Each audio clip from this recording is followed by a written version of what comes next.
જેવી સ્કીમોમાં રોકાણ કરવું જોખમી બની શકે છે। સુરત સાયબર ક્રાઇમે 2 આરોપીઓની ધરપકડ કરી લીધી। આપણે જણાવીએ કે સુરતમાં રોકાણના નામે MLM સ્કીમ ચલાવતા રેકેટનો પર્દાફાશ થયો છે।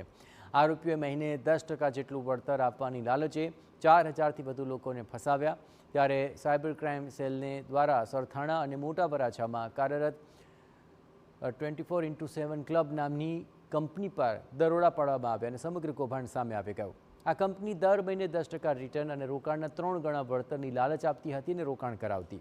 આ ઉપરાંત વેબસાઇટ દ્વારા મલ્ટી લેવલ માર્કેટિંગ ચેઇન ચલાવતા, રોકાણકારો પાસેથી પૈસા મેળવતા, તેમને રોકડને બદલે વેબસાઇટ પર આઈડી બનાવી આપવામાં આવતું અને આ આઈડીમાં રોકાણના બદલામાં 90 રૂપિયાના ભાવવાળા ડિજિટલ પોઈન્ટ્સ જમા કરાવવામાં આવતા હતા। લાલચ આપવામાં આવતી કે તેઓ જેટલા વધુ લોકોને જોડશે એટલું વધુ કમિશન મળશે। તપાસમાં બહાર આવ્યું કે આ કંપની પાસે RBI કે સેબીનું કોઈ જ લાયસન્સ નહોતું। પોલીસે આ મામલે ગુનો દાખલ કરી મુખ્ય આરોપીના સાગરીતો એવા 2 શખ્સોની ધરપકડ કરી છે।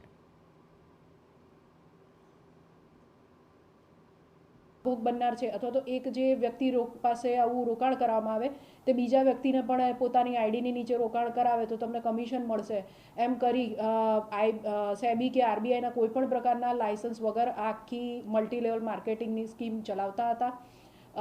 વ્યક્તિઓ જે છે જે ભોગ બનનાર છે એ લોકોને 10 થી 11% જેટલી અને પોતાના નાણાં લગભગ 3 ગણા જેટલી કરી આપવાની લાલચ આપવામાં આવતી હતી।